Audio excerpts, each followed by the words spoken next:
critically analyze the contributions of moderate leaders in the Indian national movement during the period of 1885 to 1907.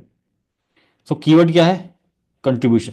और critically analyse बोला है ना, तो positive negative दोनों आ गया ना, पॉजिटिव नेगेटिव दोनों कंट्रीब्यूशन में। तो यहीं पे जब क्वेश्चन पढ़ रहे हैं तो यहीं पे ब्रेक कर लेंगे। ये हमारा एक है ना, नंबर वन, एक डायमेंशन ऐसे मार्क कर लो, पॉजिटिव नेगेटिव। तो हमको एक डायमेंशन कंट्रीब्यूशन पे डिस्कस करना है, पॉजिटिव नेगेटिव दोनों पे डिस्कस करना है, full stop. To what extent did the role of moderates prepare a base for the wider no. तो मॉडरेट्स का जो रोल था, उसने जो बड़े राष्ट्रवादी आंदोलन को कैसे एक रास्ता दिखाया है ना, कैसे उसका एक बेस बनाया।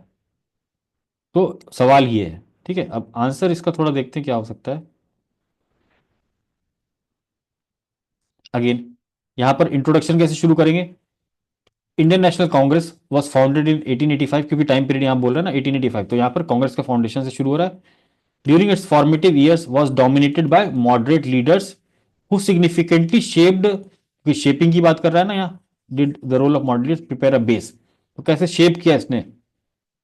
was dominated by moderate leaders who significantly shaped the direction of the nationalist struggle.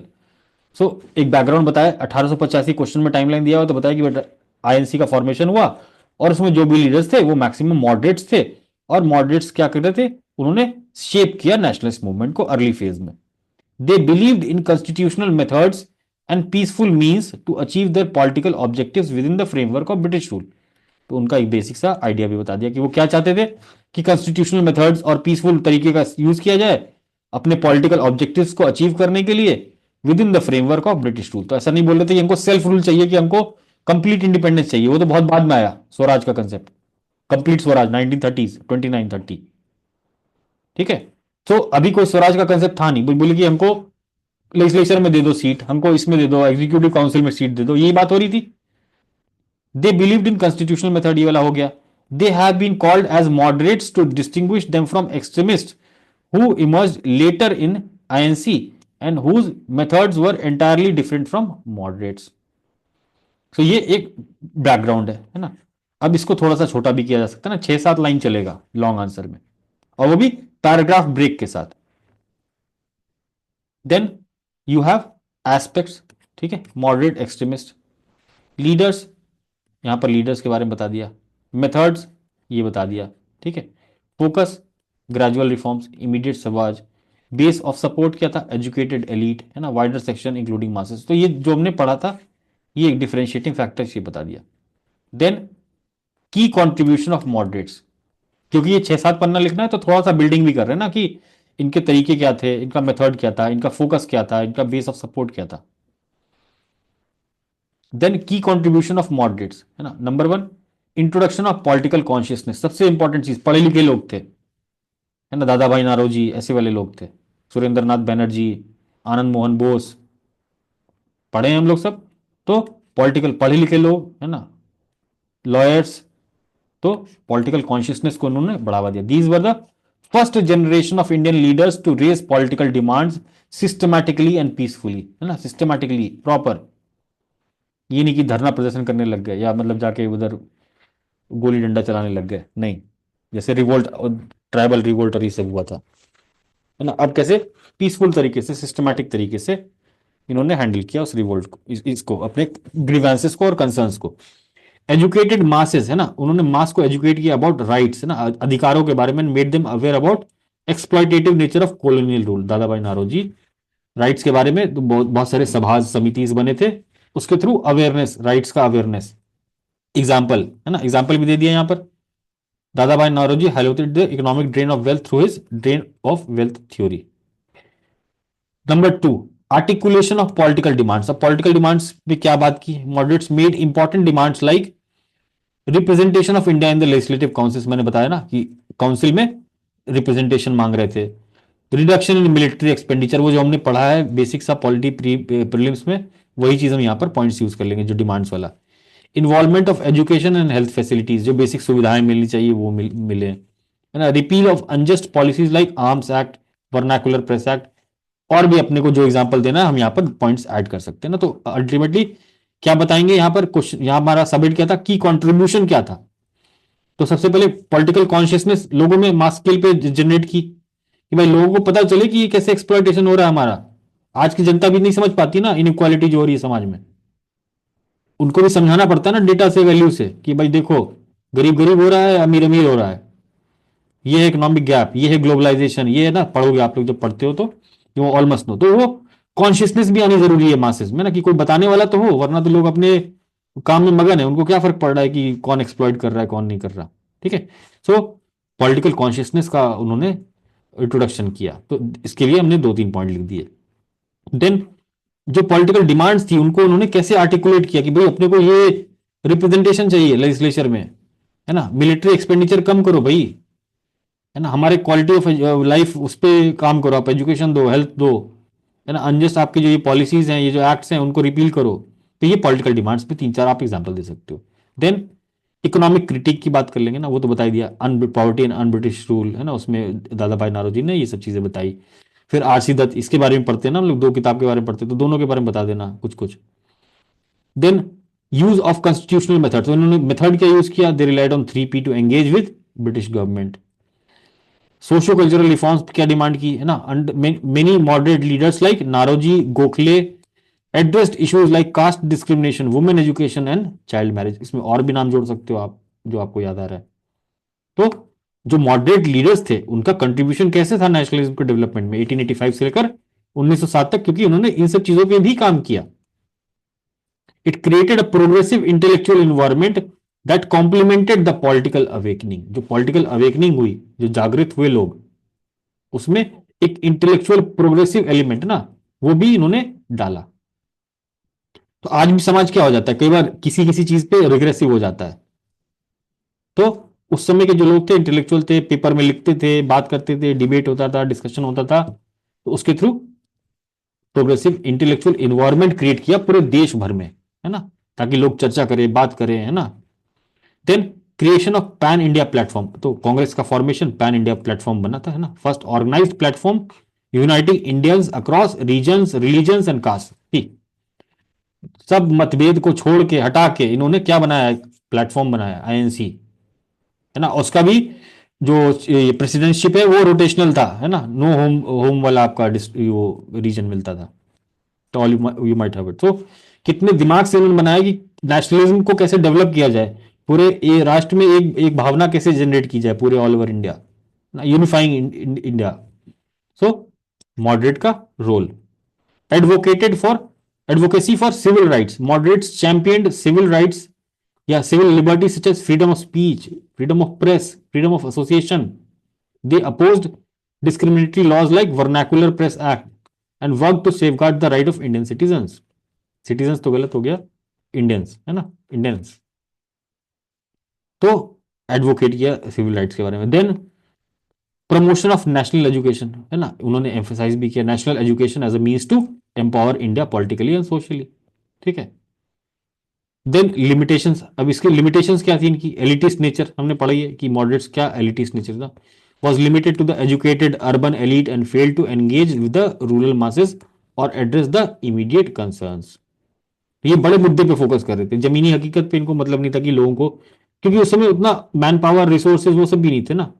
वो तो धीरे धीरे हुआ, फिर एक्सट्रीमिस्ट वाले आए लीडर्स, है ना, वो फिर नीचे के लेवल पे काम करने लग गए, ग्राउंड लेवल पे। तो एलिटिस्ट उनको कहा जाता था। ओवर रिलायंस ऑन पिटिशंस, ये भी हम पढ़े कि बहुत ज्यादा पिटिशन है ना, जब देखो पहुंच गए लेटर लेके।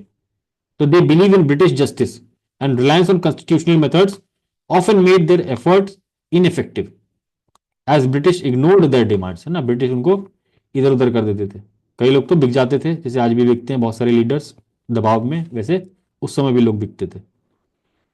लैक ऑफ मास मोबिलाइजेशन, है ना, they lacked a strategy to involve the large Indian population. उनके पास कोई खास स्ट्रेटेजी थी नहीं, क्योंकि एलिट थे और जनता के बीच में जाके धूल मिट्टी में तो लौटेंगे नहीं, है ना, उनकी अपनी महल थी, राजवाड़े थे, है ना, वैसे लोग थे।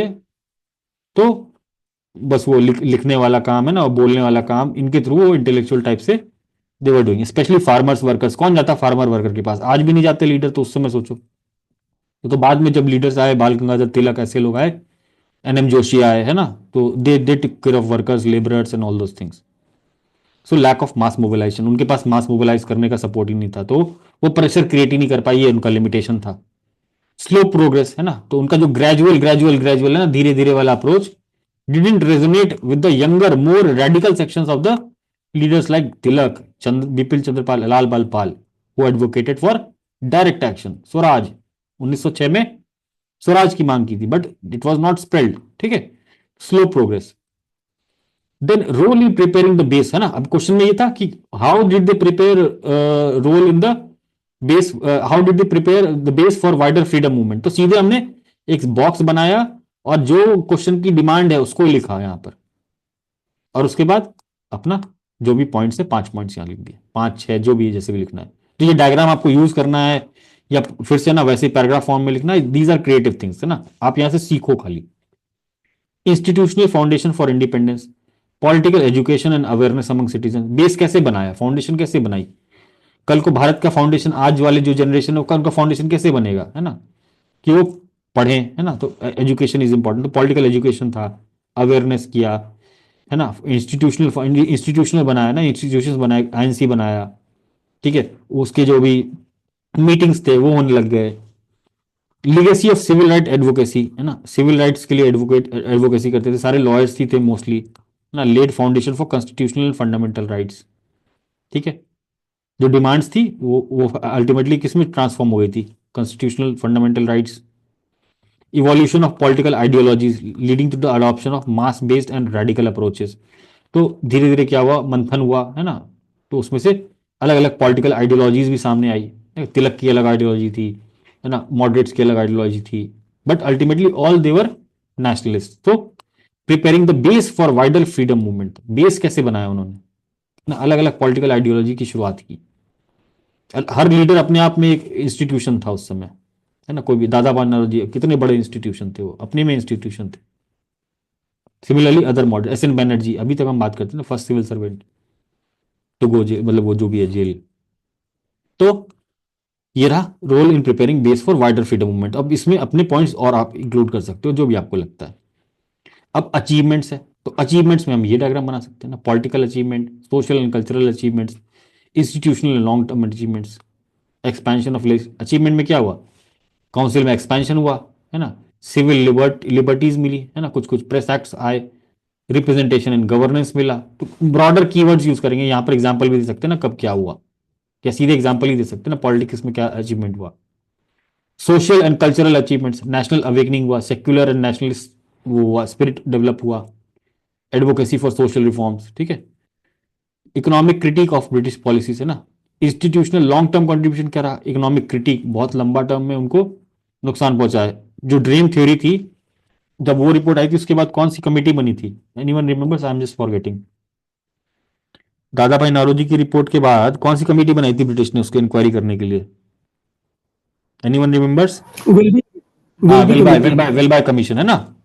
ठीक है, तो इंस्टीट्यूशनल रिफॉर्म्स किए गए ना, फिर जो ब्रिटिश के जो करप्शन वाला सिस्टम था, जो एडमिनिस्ट्रेशन में लैप्सेस थे, उनको फिर उन्होंने सुधारा. तो institutional and long term contribution में ये ड्रेन थ्योरी जो दी थी उन्होंने बहुत काम किया. डिप्लोमेटिक एडवोकेसी समझ रहे हैं.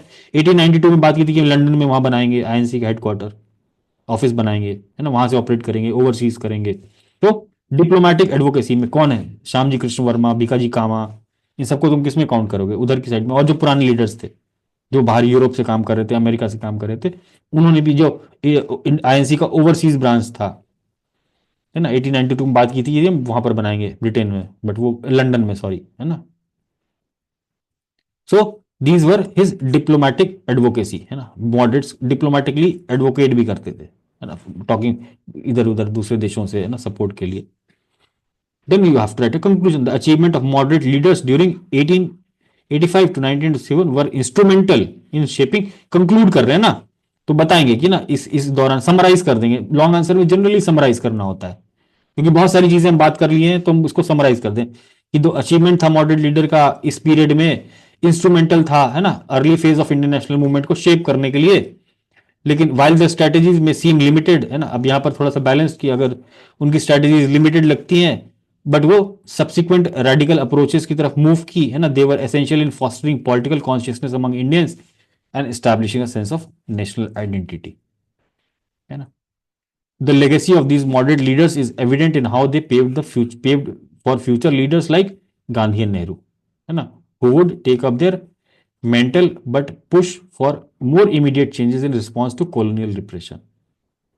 तो ये इतनी कहानी लिखनी नहीं है अपने को, ये मैंने मॉडल आंसर में समझने के बेसिस पे बताया कि कंक्लूजन में क्या एलिमेंट्स आने चाहिए। ये बिल्कुल कॉपी नहीं करना है इस टाइप से, ये समझाने के लिए किया है कि कंक्लूजन में किस तरीके की बात आनी चाहिए, है ना, एक सारांश आना चाहिए, वो झलकना चाहिए। इसको वर्ड्स छोटे भी कर सकते हो अपनी लैंग्वेज में, है ना। Full stop. Ultimately while moderate leaders didn't achieve their independence directly, their contribution were vital in mobilizing public sentiments, creating political structures and setting the stage for a more vigorous freedom movement।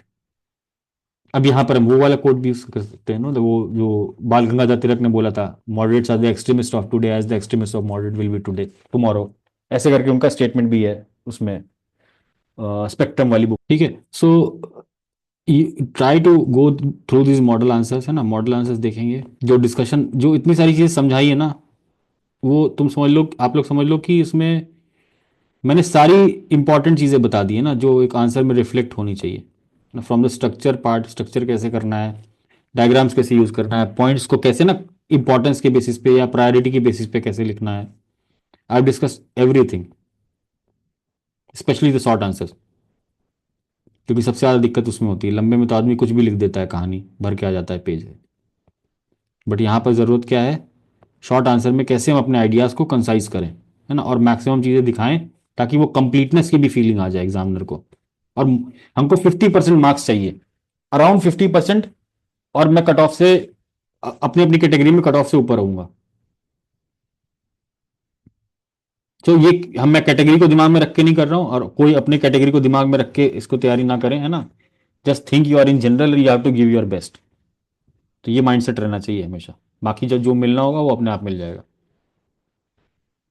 Clear है? इस पे कोई doubt है? Please ask anyone, any doubt on any question.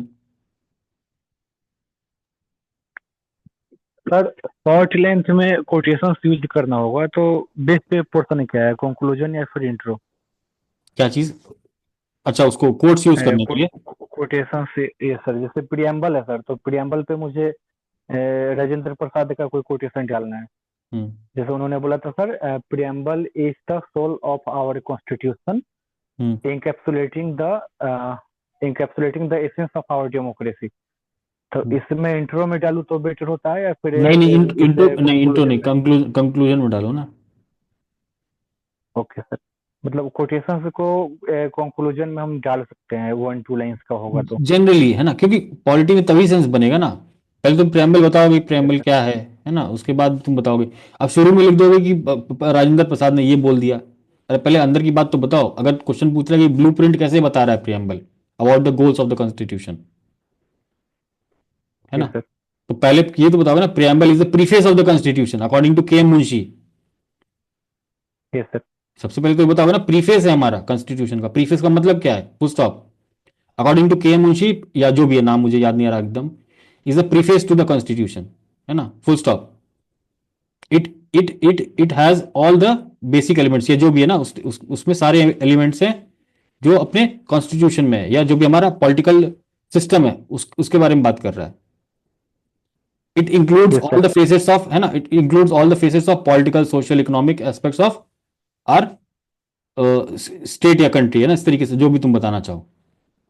Introduction में क्या yes बताया sir. कि पहले है क्या, है ना, और ये। मैंने लास्ट ईयर सर, हम्म। लास्ट ईयर मैंने इसमें लिखा था, preamble is the prelude of constitution, it hmm. Provides bird eye view about the provisions of the constitution. और फिर सीधा इस पे आ गया था, क्वेश्चन पैरियस पे, एग्जैक्टली, एक्सपोजिशंस पे। बिल्कुल बिल्कुल, हाँ, उन्होंने इंट्रोडक्शन, इंट्रोडक्शन में यही करना है, तुमने साढ़े बोल दिया ना पाँच कि मार्क्स दिए थे सर, पिछले बार 8 मार्क्स का था तो।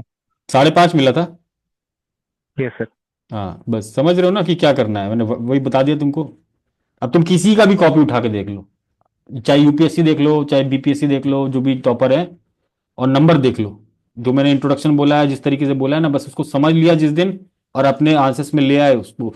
मैं बोल रहा हूँ 100% नहीं, अगर 50, 60, 70% भी ये चीज़ों को ले आए ना अपने आंसर में, तो मार्क्स ऐसे जंप करेंगे, फिर तुम बोलोगे कि सर कुछ तो भी गजब हुआ है, सम मैजिक हैज हैपेंड। ये सर। तो बस इनको अब्जॉर्व करना है, अपने को थोड़ा सा टाइम देके, ना बार बार पढ़ना है, टॉपर्स आंसर जब भी पढ़ो, जिसमें भी लग रहा है, बस ये ना देखो कि अरे इसने तो ऐसे लिख दिया, वैसे लिख दिया, ये कर सकते थे, वो कर सकते हैं। जिस पे नंबर मिला है उसका पढ़ो, समझो कि ना कंटेंट में दम है कि नहीं है, जो लिखा है उसने कोई मतलब का सेंस बना रहा है कि नहीं है। इस तरीके से देखो कितना कंटेंट है, कितना कंप्लीटेड लग रहा है ना। जैसे मैं फातिमा का आंसर दिखा रहा हूँ, दिखाया था मैंने। अब उसमें कुछ कुछ गड़बड़ भी है, लेकिन उसने इतनी सारी चीजें लिखी हैं कि उसको 4, 4.5 से कम देगा ही नहीं वो। रेलेवेंट है, बट थोड़ा बहुत इधर उधर तो होता ही है एक्चुअल एग्जाम में। अब उस परफेक्शन के लिए फिर आपको बहुत रिगरस आपके पास नॉलेज भी होनी चाहिए। कम मतलब, अगर सबका अलग अलग लेवल है, मैं वैसे नहीं बोल रहा हूँ, बट सबका अलग अलग लेवल है। अपने को तो 2 महीने में टाइम खत्म करके ना मेंस निकालना है। तो हमारा अप्रोच यही है कि हम चीजों को समझें, उसको अप्लाई करें, है ना, और नंबर लें और आगे बढ़े, काम खत्म। और जिनको नॉलेज है या जिनका बेस स्ट्रांग है, जो कई बार मेंस लिख चुके हैं, कई बार इंटरव्यू दे चुके हैं, है ना, यूपीएससी दे चुके हैं, उनका क्वालिटी अलग ही लेवल पे दिखेगा, है ना। तो उसमें कोई परेशान होने की बात ही नहीं है। जो अपनी कमी है, सब लोग अपनी अपनी कमी पूरी करते रहो। मैंने पूरा जीरो से लेकर जो भी चीज गलती हो सकती है, हर के लिए कुछ ना कुछ मिल जाएगा इसमें, थ्रू मॉडल आंसर और थ्रू डिस्कशन। जिसको जो कंफर्टेबल हो, यूज दिस, है ना, and try to improve in the next test. ठीक है। टेस्ट 2 की कॉपीज आ चुकी हैं ना, 17 लोगों ने लिखा था, 16-17 लोगों ने लिखा था। सबकी कॉपीज कल डिस्पैच हो जाएंगी। कुछ की तो आज ही कर दूंगा रात में, अगर मेरे को टाइम मिला तो, वरना कल तक मैक्सिमम हो जाएगा। Then will have discussion of that also, Tuesday maximum, by Thursday Friday.